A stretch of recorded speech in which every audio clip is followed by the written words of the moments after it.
Mas nesse sentido, Gleice, da gente distribuir essas tarefas, criar esses processos, o que a gente percebe aqui na Estética Odonto, na Clínica Um Sorrir, a maior dificuldade que nós vemos é de você coordenar esses processos e monitorar esses processos, né? Parece que é mais difícil do que distribuir. Não sei o que você acha. Então, se a gente tiver horário, pelo menos você vai saber o que tem que acontecer em cada horário na sua clínica. É muito difícil controlar porque a gente distribui, mas a gente não tem uma organização de como eles têm que acontecer. Então, quando chega no final do dia, você não sabe nem o que você tem que cobrar. Quando chega no final de semana, muito menos ainda. Se eu tenho dividido por horário, você precisa criar um checklist de gestor. Você é gestor da sua clínica. Qual é o seu checklist? Então, o meu checklist é, olha, eu entro, o atendimento começa às 9, se é você que vai fazer uma revisão da clínica, então 8h30 eu vou passar o olho geral nas salas, ok. Se não, se é uma recepcionista, isso tem que estar na tarefa dela. Se é uma gerente, isso tem que estar na tarefa dela. Se você tem atividades financeiras, você não tem que fazer entre uma consulta e outra. Você tem que ter o seu horário da atividade financeira, igual a sua recepcionista vai ter. Então, se você vai ter uma... checklist, né? Isso, você tem que ter um checklist do que você tem que supervisionar. Porque senão você não vai supervisionar. E essa supervisão, ela vai ganhando tempo. Então, por exemplo, a tarefa de emitir nota fiscal e recibo, você vai colocar lá para ser feito uma vez na semana, ok? Então, a tarefa ficou para quinta-feira. Você sabe que na sexta você tem que conferir essa tarefa. Então, ele tem que entrar no seu checklist da sexta, ok? Uhum. Aí você fez durante 2 meses, todas as sextas-feiras, e viu que não tem falha. Então, eu vou começar a supervisionar a cada 15 dias. Faço mais 2 meses. Não tem falha, eu vou supervisionar uma vez por mês. Mas a gente não vai deixar de supervisionar uma vez por mês, entenderam? Então, eu vou espaçando, mas eu tenho que ter ali o meu ponto de controle. Se é uma tarefa que não exige de você essa supervisão, você pode passar para outra pessoa. Então, uma pessoa da sua equipe mais líder faria essa supervisão para você. Ok. Sabe o que eu percebo? Que a gente, como gestor, a gente tem essa preocupação de saber se todo mundo está fazendo, mas como gestor, a gente não tem o nosso processo e o nosso checklist para fazer essa manutenção de processo, essa checagem. Então, a gente quer ficar no mocho. Nós temos aqui hoje muitos que estão assistindo aqui, estão com a gente na live, que nos relatam essa dificuldade. Falam, olha, eu não tenho tempo para gestão. Pô, mas se eu não tenho tempo para gestão, então alguém tem que fazer essa gestão, né? Aí eu tenho que escolher, ou eu escolho alguém na clínica que eu já confio, entende muito bem, e promove a líder, então você pode criar uma líder de recepção, uma líder das auxiliares, né? Ou então você realmente traz alguém para gerenciar, para ser um gerente, um gestor do seu consultório. Mas você vai ter que ter um checklist sobre as atividades do gestor, não tem como. Você não vai pôr alguém para gerenciar e não vai olhar se as contas foram pagas, se as compras estão sendo feitas, não tem como. Você precisa de um checklist de gestão. A gente precisa entender o seguinte,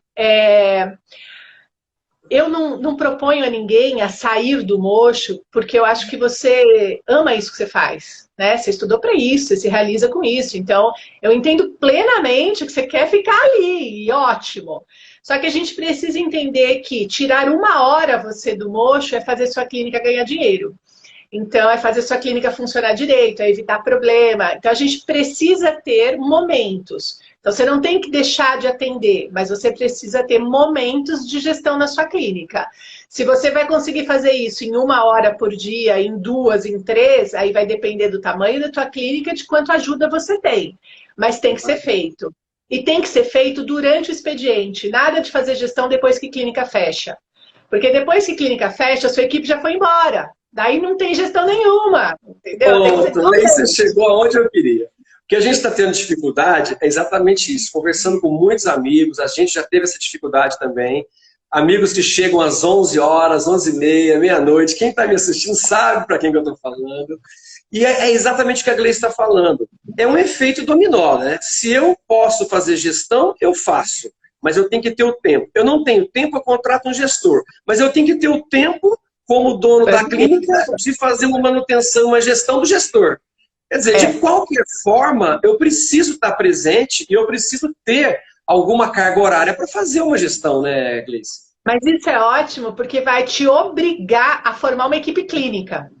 Vai te Perfeito. obrigar a repensar quais procedimentos você ainda quer na sua agenda, né? E não adianta me falar que o paciente não aceita outro. É óbvio que o paciente não aceita outro, é óbvio que o paciente te ama, né? E eu acho que esse é o grande motivo. Você não quer deixar de ser amado por ele, você não quer que ele vá com outro, por isso é Mas tão é difícil. essa vaidade que complica, porque se a gente for vaidoso a esse ponto, a gente não vai sair nem um pouquinho que é necessário para fazer uma gestão, É. um acompanhamento, né, Gleice?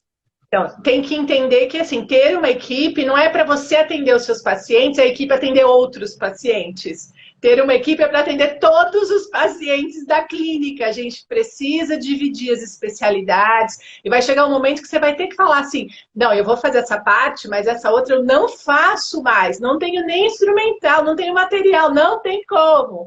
E você vai ter que passar esse paciente. Agora, o grande problema é que a gente não treina o colega.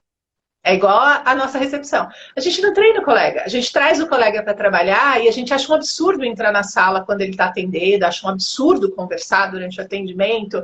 A gente joga o paciente na mão de alguém que ele não conhece, que não foi Não treinado, que não existe um protocolo de transferência desse paciente, acompanhamento, assim como a gente faz com a recepção, faz com a ASB, a gente tem que fazer com os profissionais que estão assumindo.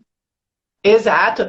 Se você é muito. Você fala bastante durante o atendimento, explica muito, o colega vai ter que fazer igual, porque o seu paciente vem com esse padrão.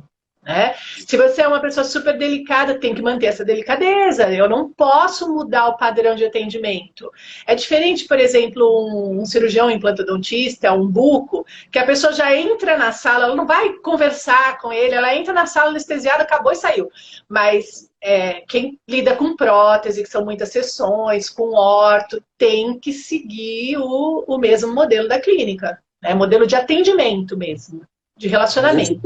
A gente tem um colega que a gente acompanha, o Guilherme Machado, de BH, dentista gestor, ele fala sempre isso, né? A questão, ele deve estar até aqui acompanhando, se não me engano, a Vânia está dizendo. Ele fala que a gente tem que ter filosofia e padrão na clínica. Não é a clínica que se molda ao padrão e à filosofia do profissional que está chegando. Concorda com isso, Gleice? É o profissional que assume a filosofia e o padrão, né? É isso, Guilherme? E aí a gente vai perceber que o profissional não assume porque ninguém falou para ele. Ninguém chegou para ele e falou assim, olha, na minha clínica funciona assim, eu prezo isso. Não colocou junto para atender, porque antes de deixar atender seu paciente, ele precisa estar na sala com você, ele precisa pegar o seu jeito do atendimento. Aí quando ele vai atender, ao contrário, você tem que estar na sala com ele, você precisa pegar e acompanhar, né? Então tem esse período antes de eu soltar o paciente completamente na mão deles. E vocês ainda têm as auxiliares. A auxiliar, elas são seus olhos dentro dos consultórios, elas precisam acompanhar esses outros profissionais e ter essa confiança ou liberdade de que elas estão lá para manter o padrão da clínica e trazer para você qualquer coisa que seja diferente, né? Não pode achar que ela está traindo o doutor, que ela está sendo uma fofoqueira. Ela tem que entender que esse é o padrão dela, o papel dela, manter esse padrão, né? Exatamente. O Gleice, a Carol Pierazzo, lá da Clica Dente, está dizendo aqui para a gente isso, né? Que muitos pacientes saíram da clínica deles para ir para outras por não ter sido atendido por eles, né? Há uma questão de confiança, eles relatam isso. Como fazer para que isso não aconteça? É possível trabalhar nesse sentido? É a Clica Dente que você me falou? Carol. Saudade. Deixa eu te falar uma coisa. Se o paciente tivesse saído por não ter sido atendido por você, por que ele iria para outra clínica? Não é melhor estar na clínica onde você está do que em outra? Então não é porque ele não foi atendido por você. É porque ele foi mal tratado. Ele foi o doutor, a equipe que atendeu ele não atendeu no padrão. Tá? Porque não faz sentido ele buscar uma clínica nova de um doutor que ele não conhece. Entendeu? Perfeito. Então a gente está com outro problema interno. A coisa é multifatorial, né, Gleice? Exatamente. As recepcionistas passam por isso. Eles chegam na recepção e falam assim, se for para marcar com esse doutor, eu não quero mais vir. Eles falam. Então, assim, o problema está na equipe que eu estou trazendo, a forma de atendimento que eles estão lidando, dessa falta de treinamento, dessa falta de acompanhamento, né?